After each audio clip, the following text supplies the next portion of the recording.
ప్రభునందు ప్రియ పరిశుద్ధ దేవుని కుమారులారా, యేసుక్రీస్తు నామములో మీకు వందనాలు. తండ్రి అయిన దేవునికి స్తోత్రాలు. ఈరోజు మనం బైబిల్ గ్రంథంలో ఒక ప్రత్యేకమైనటువంటి అంశాన్ని గురించి మనం నేర్చుకుందాం. లేఖనానుసారంగానే మన జీవితాన్ని కొనసాగిస్తున్నామా?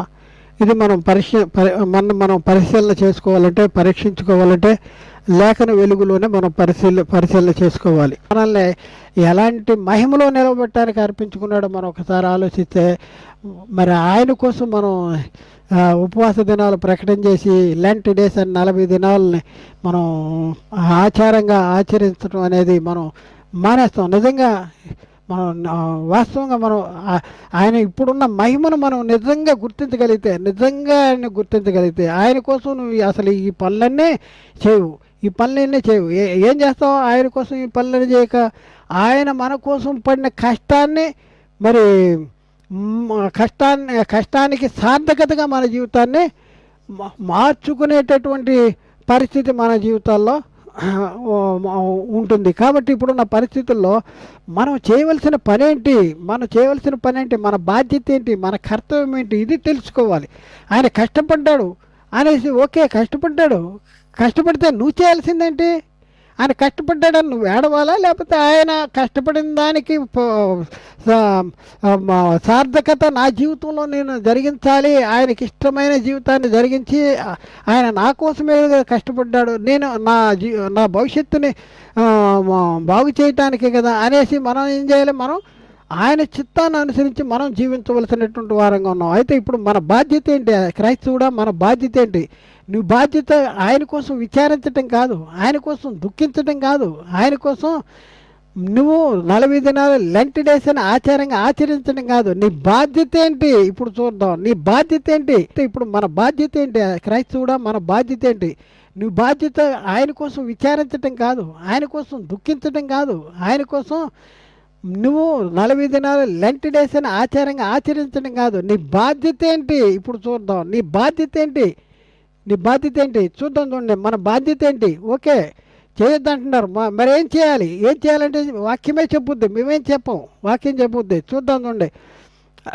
ఎక్కడంటే ఎఫ్సీ పత్రిక 5వ అధ్యాయము 2వ వచనములో, ఎఫ్సీ పత్రిక 5వ అధ్యాయం 2వ వచనములో, అలాగే మీరును ప్రేమ కలిగి నడుచుకునిడి.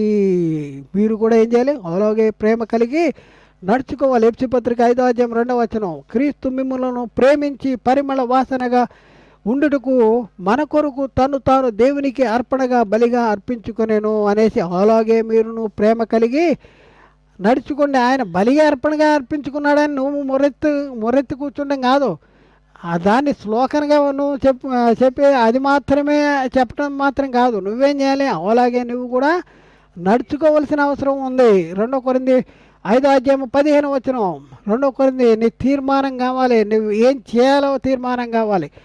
ఆయన నీ కోసం బలిగా అర్పణగా అర్పించుకుంటే నువ్వు చేయవలసిన పని, నీ తీర్మానం ఏంటి? నువ్వు ఎలా జీవించాలని అనుకుంటున్నావు? ఆ క్రీస్తు కోసము, ఆ దేవుని కోసము.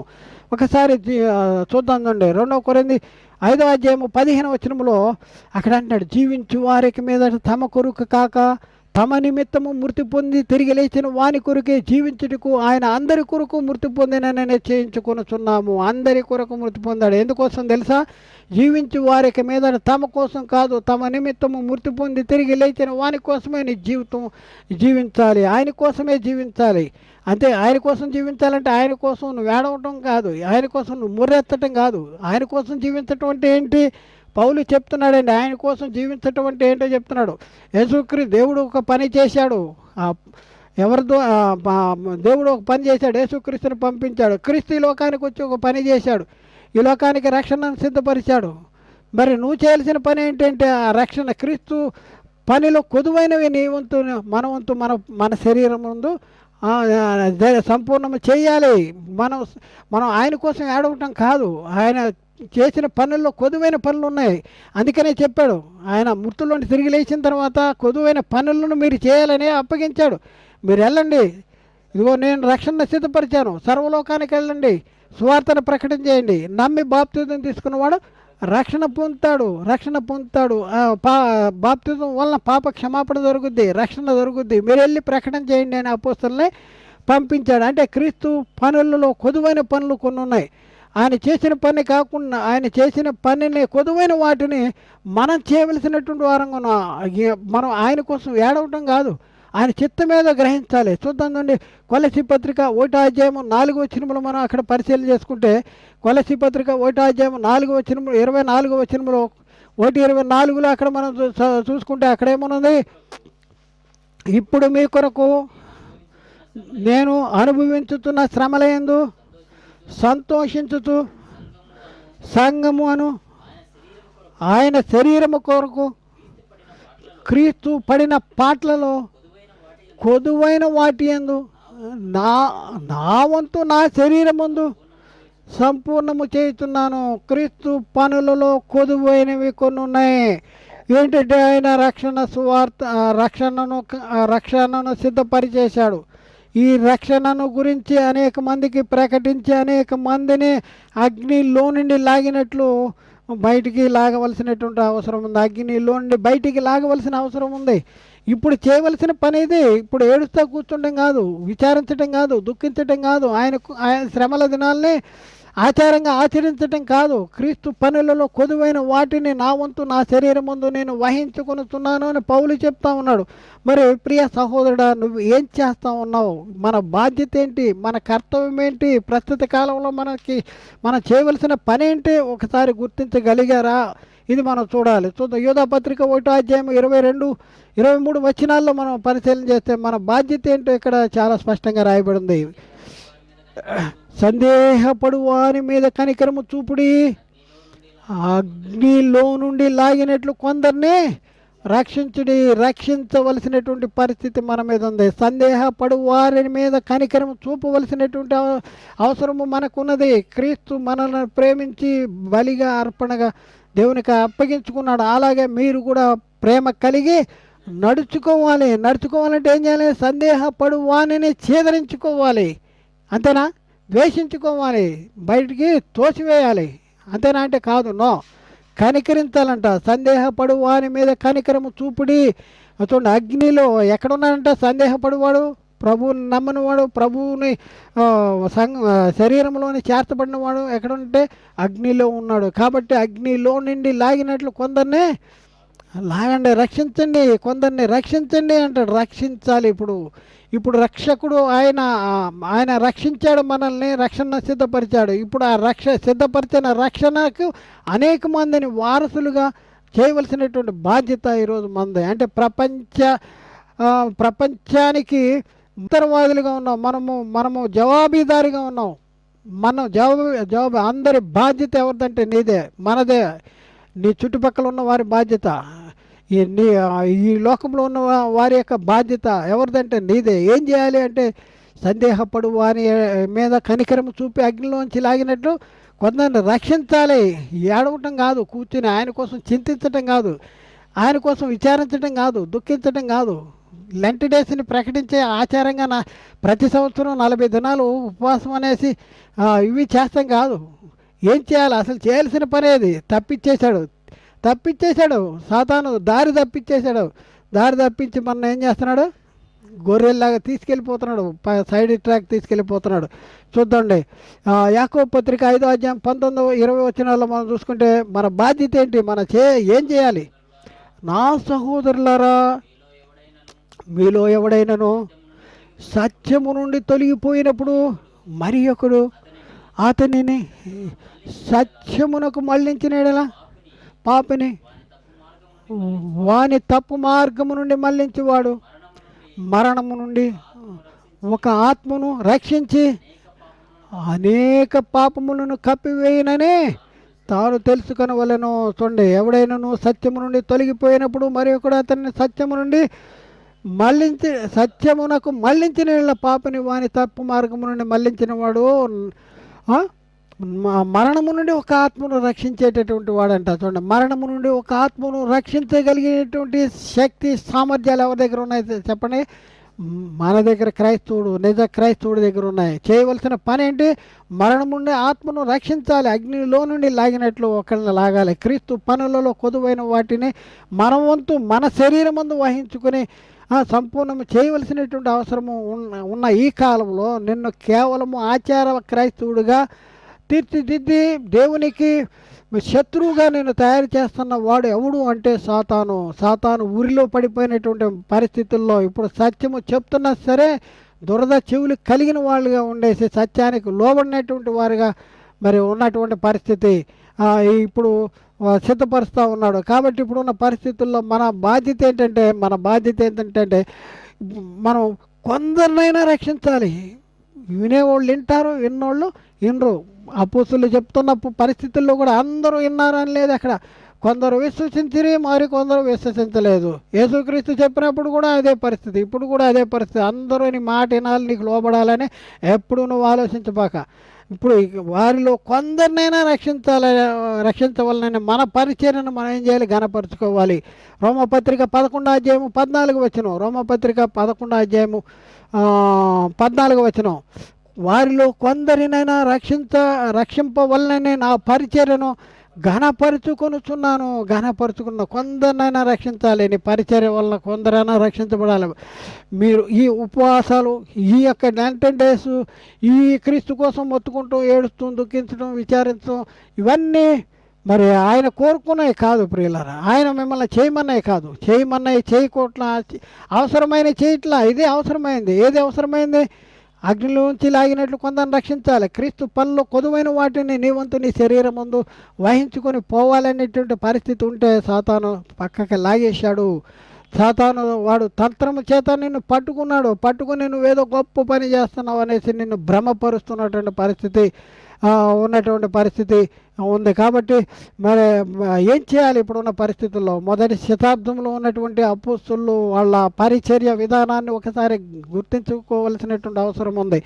వాళ్ళు దేనికోసం కష్టపడ్డారు, దేనికోసం శ్రమపడ్డారు, దేనికోసం వాళ్ళు సమయాన్ని, వాళ్ళ ధనాన్ని, వాళ్ళ ప్రాణాలని దేనికోసం పణంగా పెట్టారు అనేసి ఒకసారి ఆలోచిస్తే యేసుక్రీస్తు కోసం ఏడుస్తూ, చింతిస్తూ, విచారిస్తూ, దుఃఖించడం కోసం కాదు ప్రియులరా.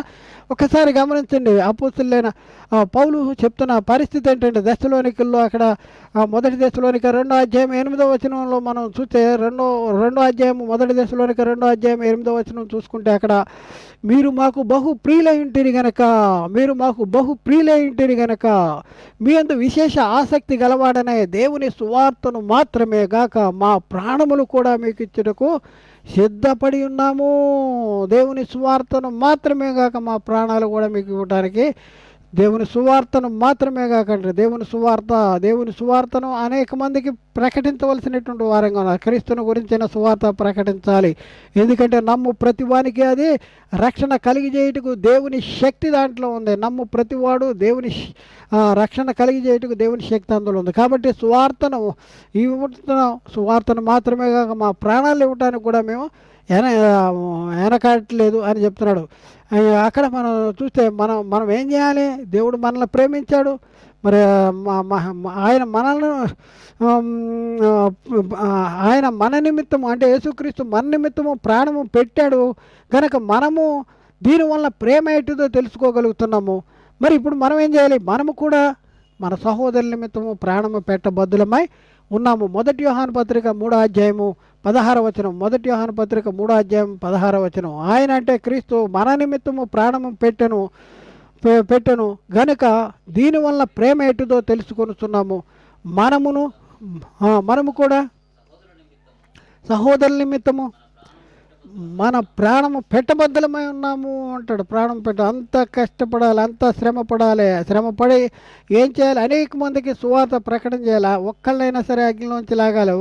మన పరిచర్యను కనపరుచుకోవాలంటే ఒక్కరినైనా రక్షించాలి. అగ్నిలోంచి లాగినట్లు కొందరినైనా రక్షించాలి. కాబట్టి మనం ఏం చేయాలి ఇప్పుడు ఉన్న పరిస్థితులు అంటే పౌలు చెప్తా ఉన్నాడు. అపోస్తల కార్యాల్లో 20:24 చెప్తా ఉన్నాడు. అపోస్తల కార్యాలు 20:24 చెప్తున్న సంగతి ఏంటంటే, అయితే దేవుని కృపా సువార్త నిమిత్తము సాక్ష్యమిచ్చుటయందు నా పరుగును నేను ప్రభువైన యేసుక్రీస్తు వలన పొందిన పరిచర్యను తుదముట్టింపవలనని నా ప్రాణమును నాకెంత మాత్రమును ప్రియమైన దానిగా ఎంచుకునట్లేదు అంటాడు. నా ప్రాణాన్ని నేను ఎంత మాత్రము ప్రియమైన దానిగా నేను ఎంచుకోవట్లేదు.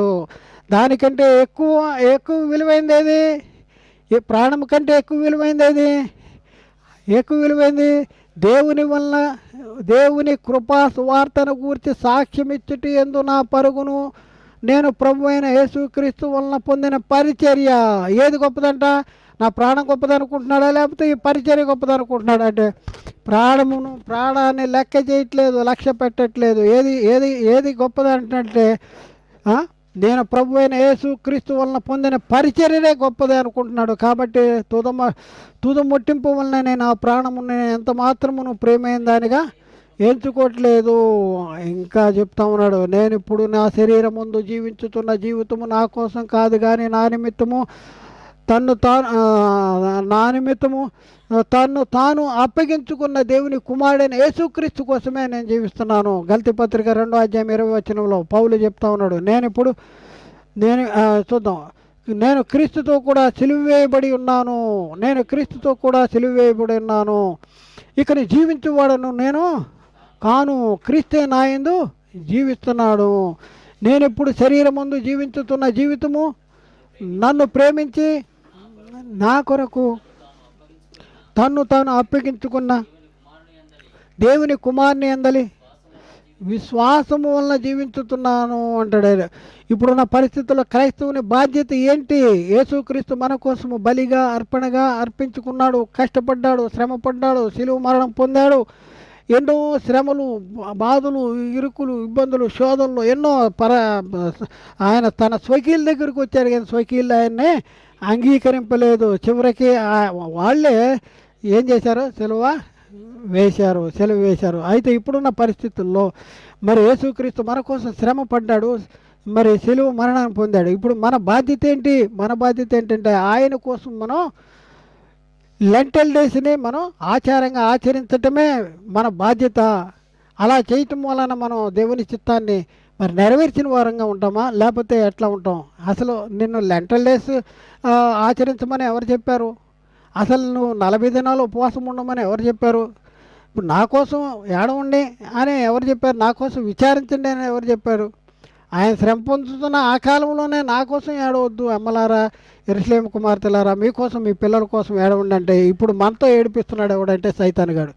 మనతో విచారింపజేస్తా ఉన్నాడు సైతానుగాడు. ఆయన అంటున్నాడు, నా ప్రాణాన్ని పెట్టడానికి అధికారం కలదు, నా ప్రాణాన్ని తిరిగి తీసుకుంటానికి కూడా అధికారం కలదు అనేసి ఆయన చెప్తా ఉంటుంటే ఆయన కోసం మనం విచారించడం, దుఃఖించడం ఇవి మనం ఈ ప్రస్తుత కాలంలో చేయాలా? మన బాధ్యత ఏంటి? మన కర్తవ్యం ఏంటి? మనం ఏం చేయాలి? అసలు ఏం చేయాలి? అగ్నిలో నుండి లాగినట్లు క్రీస్తు పనుల్లో కొదువైన వాటిని మన వంతు మన శరీరం ముందు మనం సంపూర్ణ చేయాలి. అగ్నిలో నుండి లాగినట్లు కొందరిని లాగాలి. అందుకనే పౌలు చెప్తా ఉన్నాడు, క్రీస్తు సువార్తను కోసం అంట నా ప్రాణాన్ని నేను ఎంత మాత్రము ప్రేమైన దానిగా ఎంచుకోవట్లేదు అంటాడు. నేను క్రీస్తుతో కూడా సిలువ వేయబడి ఉన్నాను. నేను ఇప్పుడు జీవించుతున్న జీవితము నా కోసం కాదు, నన్ను ప్రేమించి నా కొరకు తను తాను అప్పగించుకున్న దేవుని కుమారుడైన యేసుక్రీస్తు కోసమే నేను జీవించుతున్నాను అని చెప్తా ఉన్నాడు. అంతేకాదు ఆయన జీవించడం కాదు, అసలు జీవించే వాళ్ళు ఎవరి కోసం జీవించాలో ఆయన చెప్తా ఉన్నాడు. జీవించేవారు ఎవరి కోసం జీవించాలో చెప్తా ఉన్నాడు. చూద్దాం ప్రియులారా, 2 కొరింథీ పత్రిక 5వ అధ్యాయం 14-15 వచనాలు. 2 కొరింథీ 5వ అధ్యాయం 14-15 వచనాలు.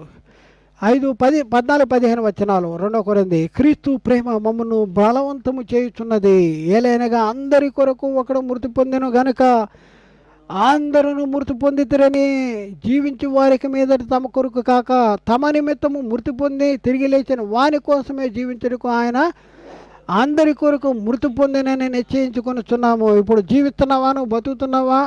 నువ్వు ఎవరి కోసం బతుకుతున్నావు? ప్రియ సహోదరుడా, సహోదరి, ఎవరి కోసం బతుకుతున్నావు?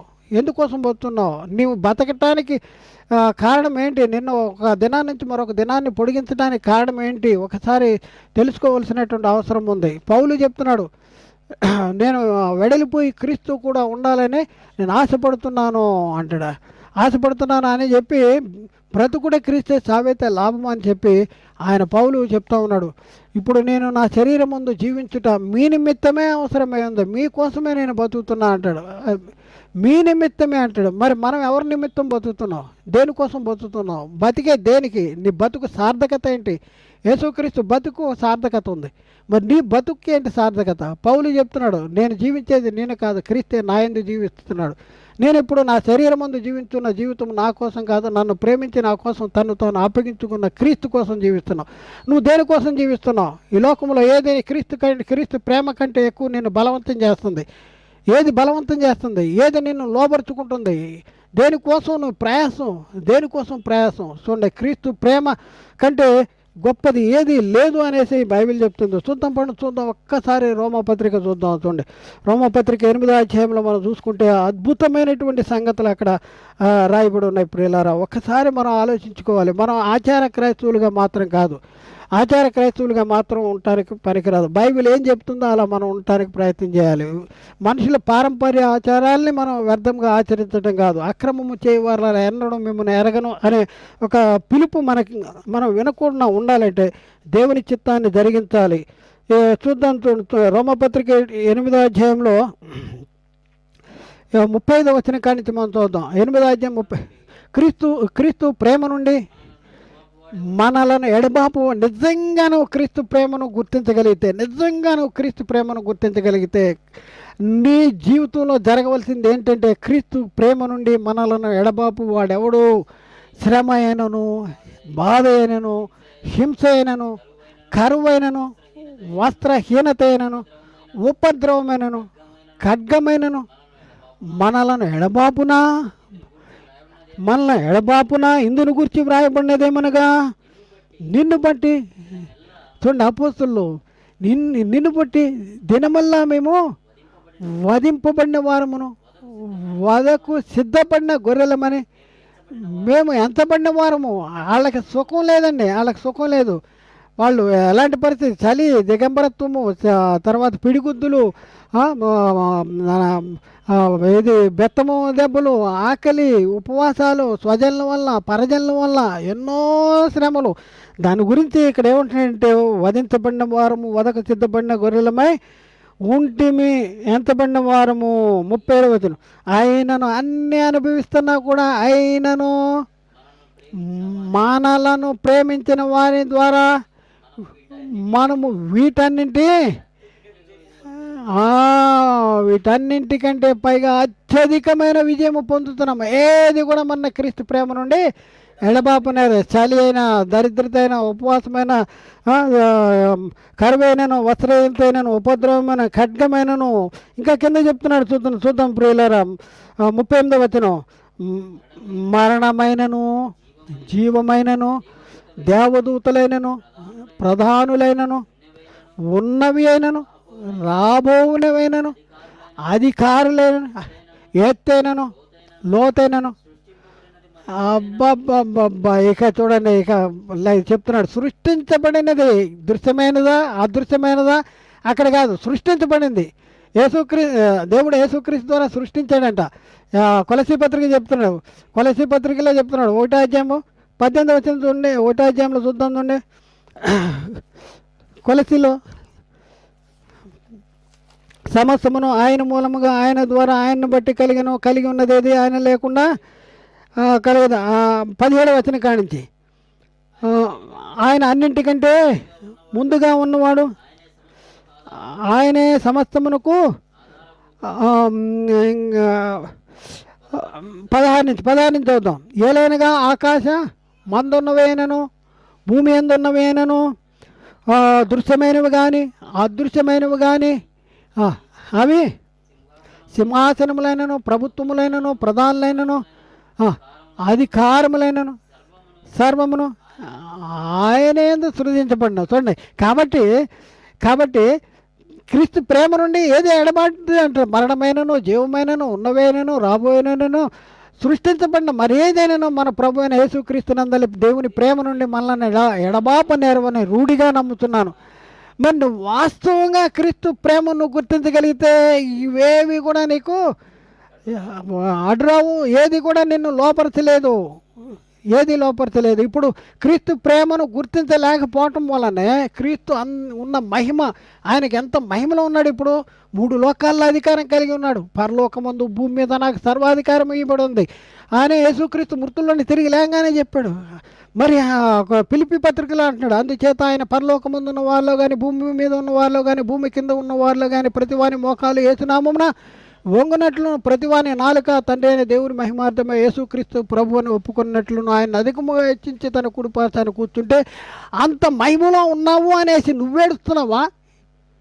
అసలు నీ బ్రతికేంటి? నువ్వు ఏంటి అసలు నీ బ్రతుకు? ఎందుకు ఏడుతున్నావు? అంత మహిమలో ఉన్న ఆయన కోసం నువ్వు ఇప్పుడు ఏడుతున్నావా? ఆయన కోసం చింతిస్తున్నావా? ఆయన చెప్పాడు. దేవుడు చెప్పాడా నీకు? బైబిల్ చెప్పిందా? యేసుక్రీస్తు చెప్పాడా? పరిశుద్ధాత్ముడు చెప్పాడా? అపోస్తలులు చెప్పారా? అపోస్తలులు చేశారా? ఎవరు చెప్పనిది, ఎవరు చేయింది సాతాను నీతో చేపిస్తున్నా అంటే నువ్వు ఎక్కడికి వెళ్తావో నువ్వు ఒకసారి ఆలోచించుకో. ఎవరి కోసం ఏడుతున్నావు? ఎంత మహిమలో ఉన్న ఆయన కోసం ఏడుతున్నావు? దేనికోసం ఏడుతున్నావు? అసలు నువ్వు ఇప్పుడు చేయవలసిన పనేంటి? ఇప్పుడు చేయవలసిన పనేంటి? పౌలు చెప్తున్నాడు, బ్రతుకుటే క్రీస్తే చావైతే లాభము అంటాడు. నేను ఇప్పుడు నా శరీరం ముందు జీవించుట మీ నిమిత్తమే అవసరమైంది. ఎందుకు అవసరమంటే అగ్నిలో నుండి లాగినట్లు కొందరినైనా బయటికి లాగాలి, రక్షించాలి, వాళ్ళని రక్షించాలి, రక్షించాలి, రక్షించాలి అంటాడు. నేను ఎప్పుడు నా శరీరం నేను నేను నేను మృతి పొంది తిని క్రీస్తే నాయందు జీవించుతున్నాను. నేను శరీరం ముందు నిలిచి ఉండిట నన్ను ప్రేమించి నా కోసం తను తాను అప్పగించుకున్న దేవుని కుమారుడైన యేసుక్రీస్తు కోసమే జీవిస్తున్నాను అంటాడు. అందుకనే చెప్తున్నాడు, మాలో మరణము మీలో జీవమునకు కార్యసాధకము కావాలి. మనము మన సహోదరుల నిమిత్తం ఏం చేయాలి? ప్రాణము పెట్టబద్దలమే అంత తగ్గించుకోవాలి, అంత లోబడాలి, అంత ఖర్చు పెట్టాలి, అంత కష్టపడాలి మనం. అందుకనే కావాలి మాలో మరణము మీలో జీవానికి కారితే. యేసుక్రీస్తు అంటున్నాడు, గోధుమ కింద ఒట్టిగా ఉంటే అది ఒంటరిగా ఉంటుంది, అది భూమిలో పడితే ఏమవుతుంది? అది చనిపోయి విస్తరిస్తుంది అంటాడు. కాబట్టి ఇప్పుడున్న పరిస్థితుల్లో మనం ఏం చేయాలి? అనేక మంది సహోదరులను రక్షణలోనికి తీసుకొస్తానికి మనం పని చేయవలసినటువంటి అవసరం ఉంది. క్రీస్తు పనులలో కొదువైన వాటిని ఆయన రక్షణ సిద్ధపరిచాడు. ఆ రక్షణ తీసుకువెళ్ళి అనేక మందికి ప్రకటించవలసినటువంటి బాధ్యత మనకుంది. 2 కొరింథీ పత్రిక 4 10 నుండి 12 వచనాలు. 2 కొరింథీ 4 10 నుండి 12 వచనాలు మనం అక్కడ చూసుకున్నప్పుడు, యేసు యొక్క జీవము మా శరీరమందు ప్రత్యక్షపరచబట్టక యేసు యొక్క మరణానుభవమును మా శరీరమందు ఎల్లప్పుడూ వహించుకొని పోతున్నాము. అదండి ఈరోజు క్రైస్తవుడు చేయాల్సిన పని. యేసు యొక్క జీవము నీలో ఉండాలా? యేసు యొక్క జీవమును రుచి చూడాలా? యేసు యొక్క మరణానుభవాన్ని నువ్వు అనుభవించవలసినటువంటి వాడగా ఉన్నావు. అంతేగా నువ్వేడవటం కాదు, యేసు యొక్క మరణానుభవాన్ని. ఎందుకు అంటే అనేక మందిని రక్షించడానికి. చూద్దాం 11. ఏలైనగా యేసు యొక్క జీవము కూడా మా మత్స్య శరీరం ముందు ప్రత్యక్షపరచబడ్డకై సజీవులమైన మేము ఎల్లప్పుడూ యేసు నిమిత్తము మరణమునకు అప్పగించబడుతున్నాము. కావున మాలో మరణమును మీలో జీవమునకు కార్యసాధకమై ఉన్నది అంటాడు. కార్యసాధకమై ఉన్నది. కాబట్టి ఇప్పుడున్న పరిస్థితుల్లో క్రీస్తు ఈ లోకానికి తెచ్చిన రక్షణను అనేక మందికి ప్రకటించవలసినటువంటి వారంగా ఉన్నారు క్రైస్తవులు, క్రీస్తు పనుల్లో కొదువైన వాటిని. కాబట్టి ఇప్పుడున్న పరిస్థితుల్లో మనం ఏం చేయాలి? మన శరీరాన్ని దాచేసుకోవాలా? లేకపోతే ఈ మనకు శరీరం ఇచ్చింది ఎవరు? ఈ శరీరంతో ఎవరిని మహింపరచాలి? దేవుని మహింపరచాలి. మీ దేహము దేవుని వల్ల మీకు అనుగ్రహించబడి మీలోనున్న పరిశుద్ధాత్మకు ఆలయం ఉన్నదని మీరు ఎరుగరా? మీరు మీ సొత్తు కాదు, మీరు విలువ పెట్టు కొనబడిన వారు. కాబట్టి మీ దేహములతో దేవుని మహిమపరచండి. దేహంతో దేవుని మహిమపరచండి. అందుకనే బైబిల్లో మనం చూసుకుంటే అపోస్తులు కానీ లేకపోతే విశ్వాసులు కానీ ఏం చేశారంటే వాళ్ళ ప్రాణాలని ఫలంగా పెట్టేశారు. చూద్దాం చూడండి, ఎపఫ్రాదితు గురించి పౌలు సాక్ష్యం ఇస్తున్నాడండి. ఎపఫ్రాదితు గురించి పౌలు సాక్ష్యం ఇస్తున్నాడు. ఫిలిప్పీ పత్రిక 2వ అధ్యాయం 25వ వచనము 29వ వచనము 25వ వచనము 29వ వచనం 25వ వచనము 29వ వచనం. మరియు సహోదరుడును జత పనివాడును నా తోటి యోధుడును మీ దూతను నా అవసరము నిమిత్తము ఉపకరించిన వాడునైనా ఎపఫ్రాదితును మీ యొద్దకు పంపుట అగత్యమని అనుకున్నాడు. ఎవరు? పౌలు అంటున్నాడు. పౌలు ఎపఫ్రాదితు గురించి ఎపఫ్రాదితుని మీ దగ్గర పంపిస్తున్నాను అని ఒక్క మాటలో చెప్పొచ్చు కదా. ఎపఫ్రాదితుకున్న క్యారెక్టర్స్, ఆయన యొక్క త్యాగము, ఆయన యొక్క క్రీస్తు పనిలో ఉన్నటువంటి ఒక ఇది ఆ క్రీస్తు పనిలో ఆయన ఎలాంటి అప్పగింపు, ఎలాంటి బాధ్యత, లేకపోతే ఎలాంటి సమర్పణ జీవితం కలిగి ఉన్నాడు ఇక్కడ చెప్తున్నాడు. ఆయన గురించి చెప్పిన మాటల్ని మనం వింటే మనకు అర్థమవుద్ది. మనం ఎక్కడున్నామో మనం అర్థం చేసుకోవాలి. నా సహోదరుడును అంటాడు. సరిపోద్ది. ఇంకేమంటాడు? నా జత పనివాడును అంటాడు. నా తోటి యోధుడు. అబ్బా, దేనికండి యోధుడంట? ఎపఫ్రాదితు యోధుడంట, మీ దూతయు అంటాడు, మీ దూతయు నా అవసరము నిమిత్తము ఉపకరించిన వాడునైనా ఎపఫ్రాదితును మీ యొద్దకు పంపుట అగత్యమని అనుకుంటుని అంటాడు. ఎందుకు అనేది 29వ వచనంలో చెప్తాడు.